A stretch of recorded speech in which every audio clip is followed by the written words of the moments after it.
Vamos lá, gente. Dores na coluna. Meu Deus do céu. Tem muita gente com dor, né? Só para você ter uma ideia, a Organização Mundial da Saúde alerta que 80% da população mundial já teve ou terá dor na coluna. Quem tá com dor na coluna hoje tá falando, eu sou uma delas. Pois é. Sabe que uma pesquisa nacional da saúde, realizada pelo Ministério da Saúde, em parceria com o IBGE, revelou que 27 milhões de adultos aqui no Brasil sofrem por doença crônica na coluna? Gente, isso é um número gigante, corresponde a quase 20% da população adulta brasileira. Né? Os problemas lombares, eles são os mais comuns, tá? Com uma prevalência maior nas mulheres. Cerca de 21% das mulheres contra 15% dos homens têm essas dores aqui na lombar. Será que a gente, às vezes, carrega o mundo nas costas, né? Ou vai empurrando muita coisa com a barriga? Na verdade, tem tantas causas. São tantas questões que a gente precisa lembrar, precisa entender para tratar de verdade esse problema. Mas tem alguém que está fazendo muito sucesso, inclusive nas redes sociais, que vem com um método inovador para te ajudar com as dores na coluna. Então preste atenção que o bate-papo de hoje promete. Aliás, quero que você também participe com a sua pergunta. Pode mandar lá no nosso Instagram Vida Melhor Oficial ou através do nosso chat no YouTube, Rede Vida ao vivo. Aí você vai ver o Vida Melhor ao vivo e pronto, você manda a sua pergunta ali no chat. Eu recebo agora o neurocirurgião Dr. Matheus Tomás. Seja bem-vindo, Dr. Matheus. Obrigada por estar aqui com a gente. Bom te receber. Vamos sentar aqui para conversar. Vamos. Muito bem. A sua promessa é a desejada por muita gente. Eu falei números ali, né? 21% das mulheres, 15% dos homens. E, na verdade, eu acho que esse público está todo assistindo ao Vida Melhor agora. Porque parece que, a partir de um determinado momento na vida, as dores ficam mais intensas. Exato. Suas estatísticas ali foram perfeitas, tudo correto. E o que a gente vê, na verdade, é que todo mundo tem dor de coluna em algum momento da vida. Né? Você já teve, eu já tive e praticamente todo mundo também. E isso acontece muito por conta do ritmo de vida que a gente leva hoje em dia, que é um ritmo super corrido, onde as pessoas têm uma dificuldade em realizar atividade física, têm muitas dificuldades com a própria postura, em manter uma postura adequada. Muitas pessoas trabalham em escritório, em home office, em computadores e não conseguem manter essa postura adequada. O sobrepeso também veio para trazer aí um aumento da prevalência das doenças de coluna. Então, são diversos fatores aí que trazem o aumento dessa prevalência, né? Eu vejo que lá no seu Instagram você tem muitos seguidores e muita gente deve falar com você também através das mensagens, né? Eu falei das dores lombares. De fato, lá nessa grande amostragem que você tem, é o que é mais prevalente? Dor lombar? Sem dúvida, a dor lombar é a que mais prevalece e isso porque a nossa coluna lombar, anatomicamente, é a que recebe o peso do nosso corpo inteiro. Então, se a nossa coluna cervical recebe o peso da cabeça, praticamente, a lombar vai receber de todo o tronco. Então, é aquele local que tem maior prevalência de doenças e até de dores musculares e dores até que a gente chama de mais comuns. Não exatamente dores crônicas, mas por receber todo esse peso, claro, ali vai ser o principal local de acometimento. E tem alguma explicação para as mulheres sofrerem um pouco mais que os homens com a dor lombar? Existe sim. Primeiro, que as mulheres, isso em sociedades em geral, realizam muito mais tarefas de casa. E a gente sabe que as tarefas de casa, principalmente de lavar louças, de fazer faxina, de organizar a casa como um todo e também de cuidar dos filhos, isso são tarefas que promovem uma sobrecarga da nossa coluna, seja da cervical, seja da lombar. Então, isso já promove essas alterações. Segundo, as mulheres engravidam e a gravidez também gera uma sobrecarga de peso natural ali, que faz parte, mas acaba também sobrecarregando. E por último, existem as alterações hormonais das mulheres, que às vezes geram características inflamatórias e que acabam piorando as dores na lombar ou na cervical, onde quer que seja. Você começou falando sobre as tarefas de casa. As mulheres executam, sim, tarefa em casa. Aliás, os homens deveriam também, porque a casa é dos dois, então deveria ser tarefa dos dois. mas infelizmente ainda não é a realidade da grande maioria. As mulheres realizam tarefas de forma errada e isso é um problema ou não? O simples fato de executar uma tarefa já pode ser prejudicial. Não necessariamente. Se a tarefa for executada com a postura adequada, ela não vai gerar problemas. Principalmente se a pessoa tiver com uma atividade física regular e um fortalecimento da região do tronco, do core, que a gente chama, que é a região do abdômen, das coxas e a região da lombar. Se tudo isso estiver fortalecido e a pessoa estiver numa postura adequada, aquilo não vai gerar problema. Mas, se ela não seguir aí essas dicas de postura e não tiver um fortalecimento, ela vai acabar se prejudicando. Qual é o maior erro que as mulheres cometem na hora de limpar a casa? Belíssima pergunta. O principal erro é se inclinar para frente, e isso acontece também na hora de lavar as louças, por exemplo, onde a pessoa acaba se inclinando para frente. A dica para isso é muito simples. Você pode colocar ali um suporte, que pode ser uma latinha, uma caixinha, alguma coisa, e apoiar um dos pés em cima dessa caixinha para que você consiga manter a sua posição ereta e fazer ali a lavagem de louças ou até passar as roupas com um pé em cima do suporte. Cansou uma perna, troca o suporte para o outro pé e continua realizando a tarefa. Isso já vai ajudar muito ali a evitar essas dores nas costas. Quando a gente está passando roupa, a gente realmente fica assim, né? Isso aí. E lavando a louça, a mesma coisa. Mas durante um dia normal, numa tarefa doméstica, a gente faz outros movimentos assim, né? Então, eu vou passar aqui um espanadorzinho e eu tô assim, com a coluna. Perfeito. O que seria o Também ideal? tá errado. Qual seria o ideal? Que você dobrasse os joelhos para realizar tarefas mais baixas. Então, assim. Você dobraria aqui os joelhos, um ou dois, para realizar a tarefa sempre com o tronco bem ereto. Retinho. É isso aí. Aí, para isso, é o que eu falo sempre, né, meninas? E eu fico aqui no seu pé mesmo. Precisa fortalecer a musculatura da perna. Porque abaixar, levantar, é só para quem está com uma musculatura boa da perna. Mas é também um exercício de agachamento, não deixa de ser, né? Isso mesmo. E faz parte do fortalecimento do core. Esse fortalecimento das coxas, das pernas e da região abdominal. Tudo isso faz parte para que a sua coluna seja saudável. Perfeito. Aí depois você falou que tem o problema da gestação. O problema da gestação acarreta dor na coluna durante a gestação ou porque a mulher teve uma, duas, ela pode ter problema de coluna mais para frente? Durante a própria gestação, e aí a depender do peso que a mulher ganhou naquela gestação, porque isso é bastante variável, ela pode ganhar de 8 a 25 quilos, então quanto mais peso, maior sobrecarga. Aquilo muda o centro de gravidade para frente, então a coluna acaba sofrendo mais. Então, durante aquele tempo de sobrecarga, ela já tem o risco de desenvolver doenças na coluna, seja artrose, seja hérnia de disco ou simplesmente dores musculares. Agora, não é só isso. Existem as questões hormonais da gravidez que promovem um afrouxamento dos ligamentos. Eles cedem mais, eles ficam mais moles. E esse afrouxamento pode determinar lesões na coluna também. E as alterações hormonais que vêm, por exemplo, com a maturidade no climatério e menopausa? Também funcionam da mesma forma. No climatério, essas alterações hormonais, elas diminuem a mineralização óssea, há uma redução da capacidade muscular, então normalmente a pessoa fica com os músculos mais fininhos, né, fica mais fraca ali, e tudo isso promove um enfraquecimento da coluna como um todo. Se você perde músculos, não é só da parte aqui do braço, da perna, é a musculatura também da sua coluna. Isso também está sendo perdido e acaba ali enfraquecendo e as dores vêm por conta disso. Perfeito.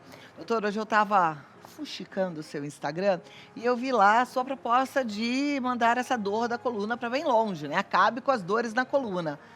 Como é que quem está assistindo agora deve fazer para acabar com as dores na coluna? Legal, Cláudia. A gente, comentando sobre aqui os principais causadores de dor na coluna, eu falei para você do sobrepeso, da má postura, falei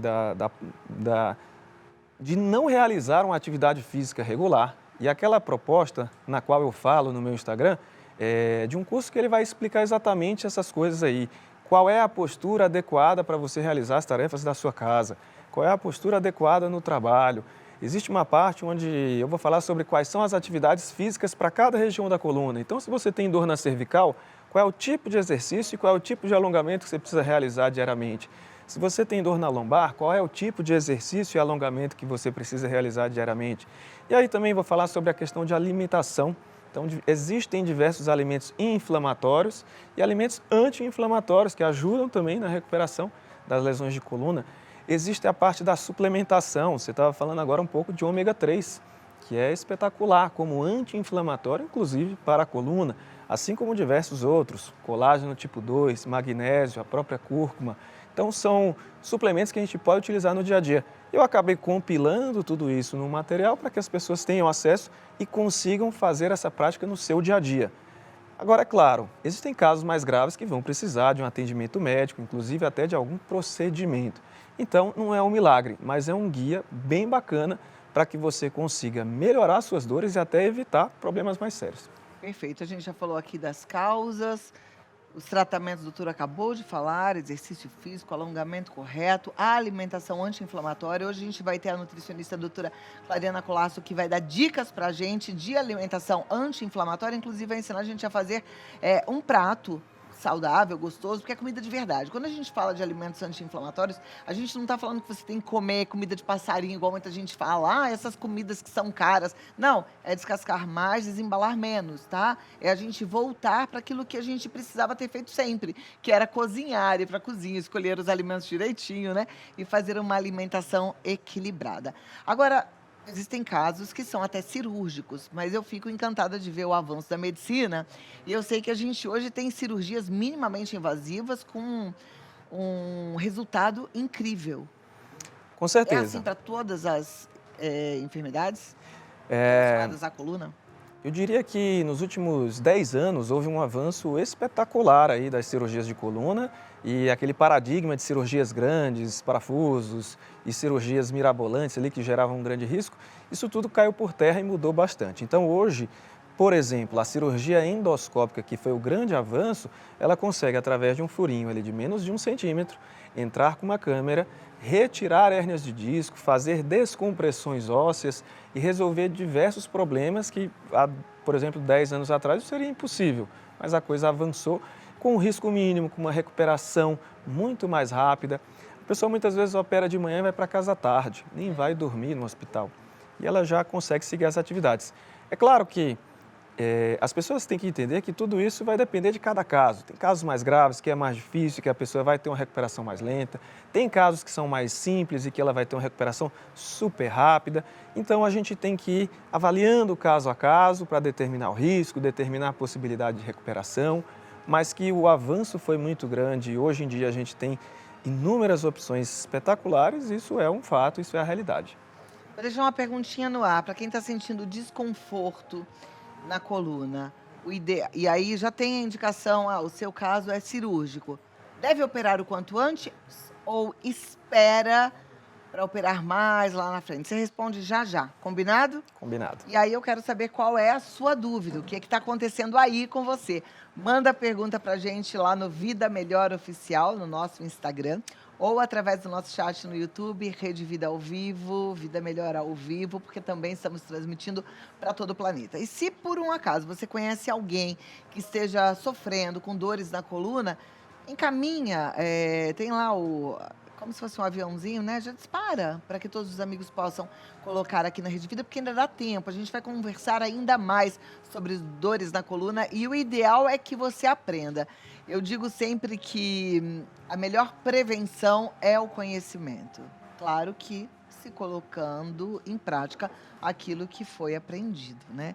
Mas a gente precisa aprender para poder fazer direitinho, tá certo? É isso aí. Eu volto aqui já já. Perfeito. Combinado? Agora vamos lá. De volta, eu deixei uma pergunta aqui no ar, né? Doutor, tem gente que recebeu um diagnóstico, você está com problema de coluna e tal, isso aí é cirúrgico. E aí, às vezes, o médico fala assim, você pode ver, se quiser operar agora, se quiser esperar um pouco. O que é o ideal, hein? Operar logo ou esperar e operar lá na frente? Na verdade, o ideal é operar se houver a necessidade neste momento, e existem critérios para isso. Os critérios para isso são as de lesão neurológica. Então, se a pessoa tem uma perda de força progressiva, perda de sensibilidade ou alterações urinárias, a gente fala que ela tem um risco de evoluir para uma cadeira de rodas, por exemplo. Então, este é o caso que vai precisar ser operado neste momento. Agora, você falou uma coisa que chamou a minha atenção. Alteração urinária, um problema de coluna pode dar alteração na urina? Que tipo? Curioso, né? As alterações das fases finais ali, dos níveis finais da lombar, da L4, L5, L5, S1, Se houver uma grande compressão dessas raízes, onde a gente chama de caudequina, a pessoa pode ter ou retenção ou perda urinária e ela não consegue controlar isso, simplesmente perde urina, isso por conta de um problema na coluna. E as pessoas às vezes não sabem disso, curioso, né? Importante saber. A gente tem imagens para você entender o que é que está acontecendo ali para te causar tanto desconforto e até esse descontrole urinário, que é um vídeo que mostra o que é uma hérnia de disco, depois a gente tem um que mostra o que é uma artrose. Mas vamos conferir aqui, aí o doutor vai explicando e você vai compreendendo melhor toda essa história, tá? Pode soltar o vídeo. Olha, Cláudia, esse primeiro a gente vê a parte do disco que está protruindo e acabou comprimindo aquele nervinho que está lá em amarelo. Eu quero saber o seguinte, a parte do disco é essa vermelhinha clara? Essa vermelhinha clara, é a parte Tá. mais central, chama-se núcleo pulposo. Ele acabou saindo, foi lá e comprimiu o nervo. Uhum. Então, o normal é assim, bonitinho como tá. Perfeito, esse é o normal. Se ele promove uma saliência, Como aqui. como vai aparecer agora, isso é o que a gente chama de protrusão ou de hérnia de disco. E aí, quando ele toca o nervo, é que gera aquela dor ciática que a gente chama que desce O na perna. nervo é essa parte amarelinha. Exato. Tá vendo? Veja que existe uma parte central, que é a medula, e o nervo ele sai lá da medula e desce para baixo e vai até a nossa perna e até o pé. Por isso é que a perna fica, às vezes, formigando, às vezes a pessoa não tem uma sensibilidade esquisita ali por conta desse nervinho que vai passando. Exatamente. E o curioso é que a localização dessa dor e dessa sensibilidade alterada vai ser de acordo com o nível do nervo lesionado. Então, se for um nervo mais alto, pode ser que a perda de sensibilidade seja na coxa. Se for um nervo mais baixo, provavelmente será no pé. Isso é curioso, porque de acordo com o nível, o sintoma também será diferente. Olha, isso aqui é bom passar no especialista, que até o sintoma vai dar pista de qual nervo está sendo comprimido, porque é assim também que é feito o diagnóstico para saber onde é que está o problema na coluna, né? Exatamente. Mas outros exames, exames de imagem são realizados. Exato. Imagina que no passado ninguém tinha exames de imagem, né, praticamente. Então eles tinham que dar o diagnóstico de acordo com a clínica e com o exame físico. Então muito se avançou no exame neurológico para descobrir aonde estava o problema, mesmo sem ter exames de imagem. Mas hoje que a gente tem ressonância magnética, a gente consegue dar um diagnóstico muito mais preciso, é claro. Que maravilha, aquilo que eu falo da evolução da medicina. Agora, o que é artrose? Aqui a gente tem uma artrose, é isso? Veja, olha que curioso, a artrose é o desgaste que acontece nas articulações da coluna. E aí, aqui está um panorama, ele está mostrando ali uma ênfase na nossa coluna lombar, e essa parte que está vermelha é um desgaste. Veja que o osso ele está ali com algumas pontinhas, ele está com um aspecto meio dismórfico, com uma forma meio esquisita, e ali são regiões das articulações. Isso é o que a gente chama de artrose facetária, diferente da hérnia de disco, que é um problema que está exclusivamente no disco, tá? A artrose ela está na articulação. Então são locais diferentes. E o curioso é que os sintomas também são diferentes. Essa artrose facetária gera uma dor na região lombar. É aquela dor em faixa, é aquela que quase todo mundo tem. Essa artrose gera esse tipo de dor. Já as hérnias de disco geram a dor ciática, que é aquela dor na perna. Então, só por esse tipo de sintoma já dá para ter uma ideia do que a pessoa tem. Se é artrose, se é hérnia de disco ou até os dois juntos, como é muito comum. Na semana passada a gente entrevistou um ortopedista e ele falou que artrose todo mundo vai ter com o passar dos anos, mas algumas vão dar problema, algumas vão ocasionar dores, é isso? Exato. Que todo mundo vai ter artrose, isso é um fato, porque é um processo de envelhecimento das nossas cartilagens, então em algum momento você vai fazer um exame de imagem e vai aparecer lá que aquilo tem um desgaste. Agora, pode ser que tenha um desgaste e a pessoa não tenha nenhum tipo de dor. Normalmente é a pessoa que está com uma atividade física regular, bem fortalecida, que não tem sobrepeso, que mantém uma postura adequada, sabe? Essa pessoa muito provavelmente vai desenvolver artrose, mas não vai ter dor, porque todo o resto está fortalecido. Agora, a pessoa que não segue essas nossas indicações, muito provavelmente vai ter dor e vai ter dor muito antes da idade mais avançada. Ela pode ter dor com 30, 40 anos, super jovem ali, simplesmente porque não segue as recomendações e desenvolve uma artrose ainda mais cedo do que outras pessoas. Então eu posso concluir que artrose é um desgaste ósseo? Um desgaste articular, ósseo e articular. Articular. Existe uma causa principal além do fator tempo de vida? Sim, o fator envelhecimento é o principal, mas o fator sobrecarga seria o segundo. Vou te dar um exemplo. Pessoas que trabalham com peso, pegam diversos tipos de peso durante todo o seu dia, trabalham com logística ou trabalham em obras. Enfim, essas pessoas geram uma sobrecarga tão grande nas suas articulações que elas podem desenvolver a artrose e o desgaste supernovas. E aí, com 20, 30, 40 anos, já podem ter um grau de desgaste considerável na sua coluna. Então, idade, mas também sobrecarga. Mas a sobrecarga não seria um exercício físico? Você falou de pessoas que trabalham na construção. Então, eu já estou imaginando um pedreiro que pega um saco de cimento, levanta e puxa e um tijolo para cá. Isso já não seria um exercício físico? Não seria benéfico? Seria se fosse realizado da maneira correta, mas como ele levanta esse saco de cimento? Muitas vezes da maneira completamente errada, ele inclina o tronco para frente para puxar, ele não faz uma contração dos joelhos, ele não se agacha para retirar o peso. Então, realizar a sobrecarga na postura errada não é exercício físico. Isso daí é agressão à sua coluna. Então, agora quero ver a sua pergunta. Eu vou pedir para a produção colocar aqui no video wall perguntas e o doutor vai responder. Se você ainda não enviou a sua pergunta lá no Vida Melhor Oficial ou no chat, lá no nosso canal do YouTube, Rede Vida ao Vivo, Vida Melhor ao Vivo. Vou pedir mais uns minutinhos para a gente acabar de organizar e eu volto aqui, tá bom, doutor? Tá aqui na tela. Você que já mandou a sua pergunta, segura, porque tem resposta. A Martinha está querendo saber, o uso de travesseiros ao dormir pode prejudicar a coluna? Sim, se for utilizado da forma inadequada. E o travesseiro ideal é aquele que tem uma curvatura, aquele de espuma viscoelástica, e que tem uma curvatura que ele se molda melhor ao nosso pescoço. Mas a posição de dormir é o principal. E a posição mais recomendada é de lado, com esse travesseiro aqui na cabeça e um outro menorzinho ali entre os joelhos. Na forma bem encolhidinho, a gente chama de posição fetal, porque aí você protege a sua cervical e a sua lombar. Então, a pergunta é, respondendo, seria isso. Agora, durante a noite, a gente se mexe, a gente muda a posição. Muda a posição, mas aí a gente acaba se ajustando. Se o teu travesseiro for adequado, então se ele tiver essa curvatura, for com uma espuma legal, aquele que não cede muito, que não amassa, e aí, se ele for dessa forma, provavelmente você não vai ter problema. Obrigada, Marta. A Maria de Lourdes diz, tem uma dor na lombar, porém não é constante.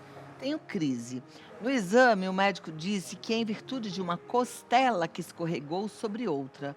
Como resolver isso? Bom, imagino que, se ela tem crises esporádicas e ele deve ter falado que existe uma vértebra que escorregou sobre outra, talvez não uma costela. Acredito que seja isso.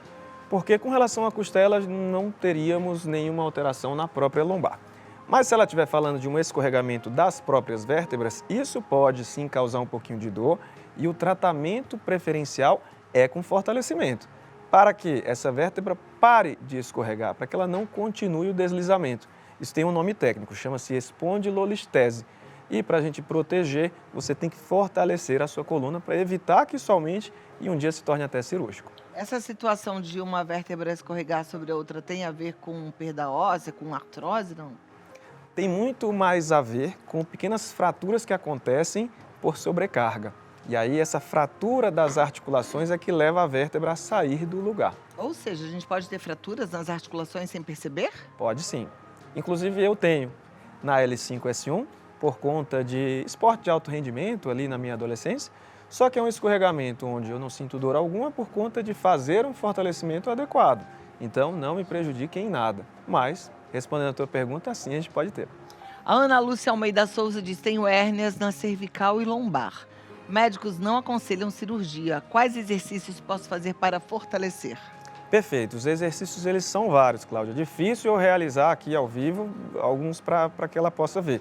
Mas entrando nas redes sociais eu mostro diversos lá de cervical, de lombar, mostro alongamentos, exercícios e muita coisa para que ela possa realizar. É só entrar então na rede social. Que é DR Matheus Tomás com Z Neuro, tá bom? Matheus Tomás Neuro. É isso aí. Silvânia. Oi, doutor. Tenho 56 anos e desgaste na dorsal desde os 18. Tinha seios grandes. Hoje faço musculação e dança do ventre, mas suspeito de uma hérnia na lombar. Posso continuar com essas atividades? Desde já agradeço. Moro em Canoas, no Rio Grande do Sul. Um beijo para toda a turma aí de Canoas, um beijo para todos os gaúchos. Legal. Bom, O fato de ter os seios grandes, isso pode ter gerado uma sobrecarga e ter desenvolvido essa dor que ela teve na região dorsal, que é a região do meio das costas. A dança do ventre é uma atividade que ela tem muita movimentação de quadril. Então, se a pessoa tiver uma hérnia de disco grande ou uma hérnia de disco extrusa, que é aquela já rompida, não é ideal esse tipo de atividade. Agora, se for uma hérnia, uma protrusão pequena, não tem problema algum realizar. Então, o que eu faria? Solicitaria um exame de ressonância para identificar que grau que está essa doença e, a partir daí, definiria se ela continua ou não fazendo essa atividade. Perfeito. Obrigada, Silvânia. Zete Peixoto, como melhorar a dor no cóccix? Existe um exercício que ajude? Curioso, não existem exercícios específicos para o cóccix, existem alguns tipos de posições. Então, se a pessoa desenvolveu esse tipo de dor, ela tem que sentar com aquelas rodilhas, então ela tem que evitar superfícies mais duras, sentar em cadeiras, bancos, enfim, superfícies endurecidas, sempre tem que ter um encosto. Obviamente, evitar quedas e tudo mais, mas a dor coxígea não existe um exercício específico, ela vai ter que tratar com fisioterapia e realizar terapias como infravermelho, ultrassom, TENS, que são aqueles choquinhos, e isso vai trazer a melhora para ela. Muito bem. Boa sorte, Regina. Regina agora. Boa tarde. Quem tem hérnia de disco pode pegar peso na academia? Pode sim, curioso. E isso tudo depende do grau de hérnia. Hérnias rompidas a gente não aconselha, porque ela poderia mudar de lugar e comprimir o nervo de uma maneira mais pesada. Agora, se for uma hérnia pequenininha, ela vai poder realizar esses exercícios com carga, mas com uma postura adequada. Então tem que ter um profissional orientando e aí sim dá para fazer. Maravilha. Adri Medeiros, idoso de 79, que já teve fratura de coluna, mas recuperou. A osteoporose pode abrir novamente a fratura? Sem dúvida, a pessoa que já teve uma fratura tem maior risco de desenvolver outras fraturas. Então, esse idoso precisa suplementar, e aí você falou muito bem aqui, cálcio, vitamina D, colágeno, tudo isso, para que ele tenha um fortalecimento ósseo maior e diminua esse risco. Mas risco tem. Tá joia, Adri. Obrigada. Próxima, vamos lá. Tem bastante gente participando, eu fico feliz da vida. A Tatiane, notei que depois que tomei aquela anestesia para fazer cesariana, comecei a ter dores na coluna. O que fazer para melhorar? Engraçado, muita gente fala isso. Muita gente fala sobre isso. E eu diria para você que, na maioria dos casos, isso é um grande mito, tá? Porque aquelas dores que a gente chama de síndrome pós-RAC, né? Que é aquela dor que fica na coluna após a anestesia RAC ali para cesárea, ela dura no máximo algumas semanas, dias ou semanas. Ela dificilmente vai se tornar crônica, a não ser que o procedimento seja feito de uma forma inadequada e tenha realmente causado alguma lesão, mas isso é muito, muito raro. Então, é mais provável que ela tenha desenvolvido essa dor e que seja simplesmente uma coincidência de ter sido após a RAC anestesia dela. Pode ter sido por conta da gestação? Sim, a gestação desenvolveu uma sobrecarga, ela já tinha essa dor, de repente ela associou isso ao momento da RAC e acabou tendo. Mas qual a forma de melhorar isso? Atividade física, redução de peso, postura adequada, tudo isso vai ajudar. Muito bem. Obrigada, Tatiane. Próxima pergunta da Joana Oliveira. Boa tarde, tudo bem? Queria fazer uma pergunta. Hérnia de disco provoca dor na nuca e um peso nos ombros? Pode causar sim, se for uma hérnia de disco na cervical, em níveis mais altos, inclusive, isso poderia gerar uma dor que irradia para os ombros, irradia para a nuca e fica na região central aqui do pescoço. Sim. É aquilo que a gente mostrou, lembra? Da hérnia que sai e aí comprime um nervinho. A gente tem nervinhos no corpo inteiro, né? Exato. Obrigada, Joana. Evelyn, existe alguma opção sem ser cirurgia para quando os discos amortecedores da lombar estão se acabando? O fato de ter uma perda da altura do disco não necessariamente indica uma cirurgia, tá? Existem pessoas que têm essa perda e não têm dor alguma. Então, na verdade, o que essa pessoa precisa fazer primeiro é o tratamento conservador, com tudo isso que a gente vem falando. Às vezes vai precisar de alguma medicação para repor essa cartilagem, e aí no caso dela eu indicaria sim o colágeno tipo 2, a condroitina, seria importante. E somente em casos onde a dor permanece após todos os outros tratamentos é que a gente vai pensar em algum procedimento. Tá joia. A Dilma diz assim, boa tarde, tenho artrose nas mãos. Preciso saber o que fazer, meus dedos estão muito inchados, devo fazer fisioterapia? Com certeza. Para todos os graus de artrose, a gente indica como primeiro tratamento o movimento, ou seja, o exercício. Então, uma fisioterapia para ela seria de fundamental importância, como é nas mãos o exercício das bolinhas, tá? Aquele exercício de amassar as bolinhas ali várias vezes durante o dia já poderia trazer um grande benefício. Mas, em se tratando de artrose, os suplementos que melhoram a artrose e as cartilagens também têm que ser utilizados como terapia neste caso. Perfeito. Essas dores nos dedos, às vezes as mulheres relatam e coincide muito com a época do climatério e menopausa. Podem ter também relação com os hormônios? Sim, principalmente porque essa é a fase de maior desenvolvimento de artrose. Então, essa alteração hormonal com o processo de envelhecimento e a artrose acaba vindo tudo junto. E aí desenvolve essas dores. A Fernanda diz: descobri que tenho lordose na gestação. Ela pode evoluir e piorar? Curioso, as pessoas acham que lordose é doença, mas não é. A lordose significa uma curvatura que a gente chama com essa concavidade para trás e todo mundo tem isso na lombar. A nossa lombar, ela é em lordose, isso é o normal.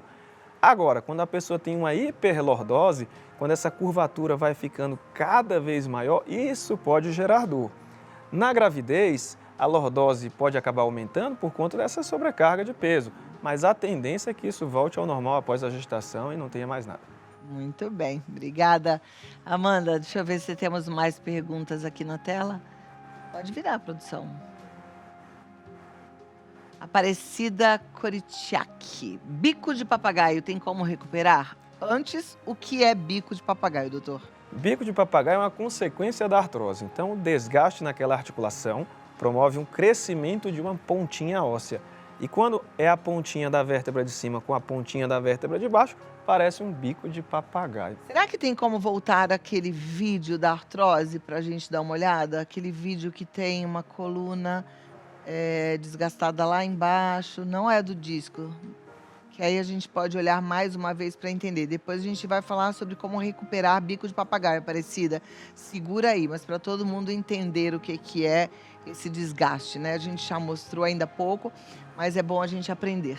Aqui a gente tem o desgaste. Isso, na região ali que está acima e abaixo dos discos, onde está ali meio laranjinha, essas pontinhas vertebrais podem crescer para o lado. E muitas vezes elas até se encontram, Cláudia. Isso aí é o que a gente chama de bico de papagaio. Não é exatamente essa imagem, que não foi projetada para isso. Isso foi projetado para mostrar artrose, mas o bico de papagaio é uma consequência direta da artrose. Deixa eu te fazer uma pergunta, eu vou até levantar. Deixa eu ir aqui. Nessa pontinha aqui, essa pontinha que vai ficando deformada, ou é isso aqui?